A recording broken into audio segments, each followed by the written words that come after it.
right, we're here with the men's basketball team. Tough loss to Newberry. Coach, when you play a team like this, you know they're going to get up and down the floor, but I don't think you expect a team to shoot as well as they did. Defensively, how do you feel like we did against such a hot shooting team like they were tonight?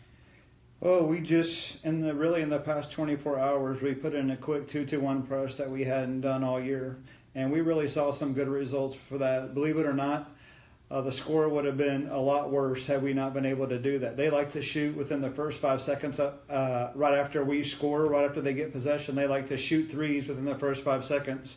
And they really weren't able to do that tonight. And I really feel like we took something away. As I mentioned to you, they hung the most points on South Carolina last year, a team that made it to the Final Four. And that really stuck in us. And I really think that we did a good job at times. There were, especially in the second half, we had a chance where we had it down to 10.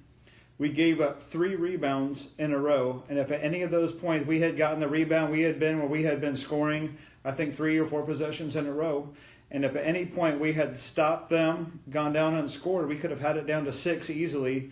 And we just didn't take advantage of that opportunity. I mean, it's a learning experience, and when they see it on film, they're going to kick themselves.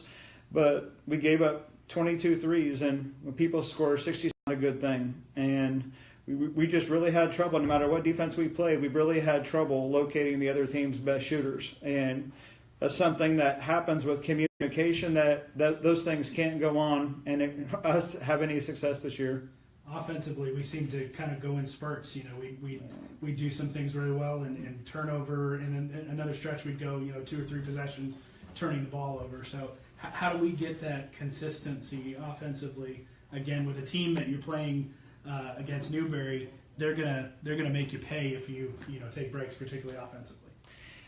Well, tonight, the style that we played tonight, we haven't faced so far this year, and that's a benefit from playing so many tough teams and so many styles early.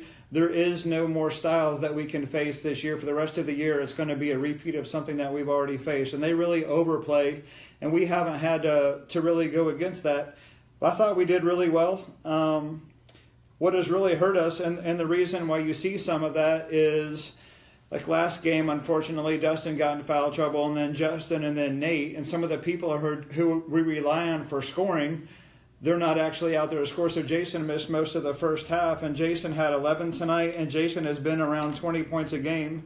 Dustin had 26, Justin had 22, and Nate only had 8. And those are some of the things that happen when you need your best players on the floor to score. If they're in foul trouble, they can't do that. And that's really something that I think has affected our offensive consistency. All right, we'll go down to get some words from the guys here. Dustin, let's start with you. Defensively, knowing what you guys were going to face here tonight, what kind of mindset do you have to come in knowing that a team is going to, just be pedal to the metal the entire game, pushing the floor? Defensively, what kind of mindset do you have to be in for that? We just had to slow the ball down a little bit and just, not get ahead of ourselves and just take it one step at a time. In practice, we do what's called the 7-pass drill, which we just put a lot of pressure on each other. And then we'll do like 3 possessions where we just basically deny each other the ball, which is exactly what they were doing. But it was hard to replicate, but we did the best that we could. And I thought that we responded well. We didn't turn the ball over, and they were probably one of the most frantic teams we've played so far. How do you feel like, Justin, will ask you, how do you feel like we did kind of keeping our composure tonight? With a team like this, it's really, I feel like it's really easy to lose your head, lose your focus, and, be throwing the ball away a lot more than we did tonight. I don't remember the total for turnovers for us, but we seem to be able, despite their frantic back and forth, pretty much stay poised in every game. We only had 15. Yeah, only 15 on the night. So, what would you say defensively and offensively, how were you able to keep our head against this team? I say first half for myself personally, I was a bit embarrassed because I didn't really keep my head very well. I was letting their guys and the referees get into my head, and I was just very frustrated with just the up and down of the game.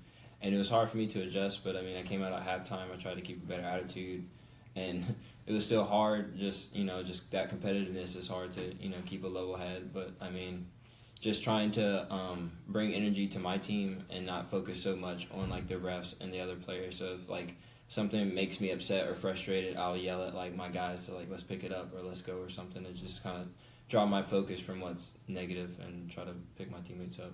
What do you think was the biggest difference for us as a team first half to second half? Because we really did come out a lot better in the second half. I think we cut it to like 6 or 8 at some point, and then, obviously they couldn't miss from behind the arc. So both sides of the ball, what do you think was the biggest difference first half, second half?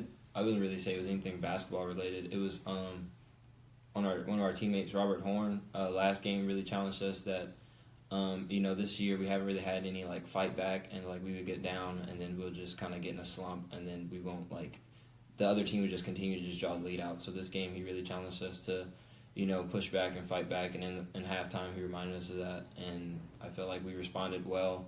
But I mean, it's just hard when guys knock down 3 after 3 after 3 and just doesn't miss. But I mean, I thought we played well. We continued to fight back. At any moment of that game, we could have just gave up when that guy kept knocking those shots down. But I was proud of the way that we handled that.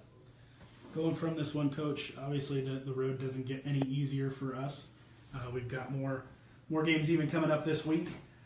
So as you said, we've seen a lot of different styles, really any style that you could possibly play as a basketball team.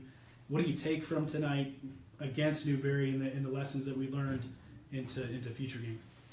I really think if we go in with the same game plan Thursday night, Southern Wesleyan is not near the same type of team that Newberry is. I think we can have a lot of success. I talked to him about before the game.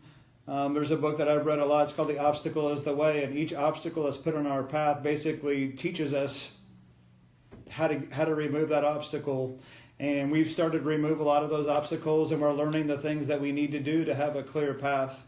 And I think we've taken huge steps.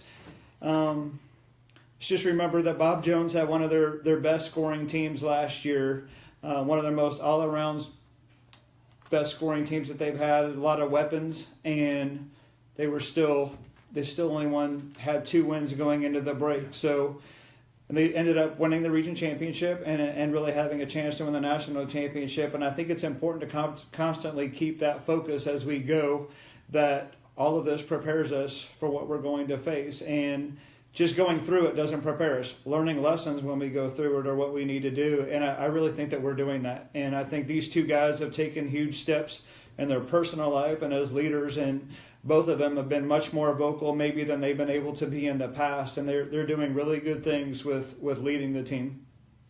All righty. Thank you, guys.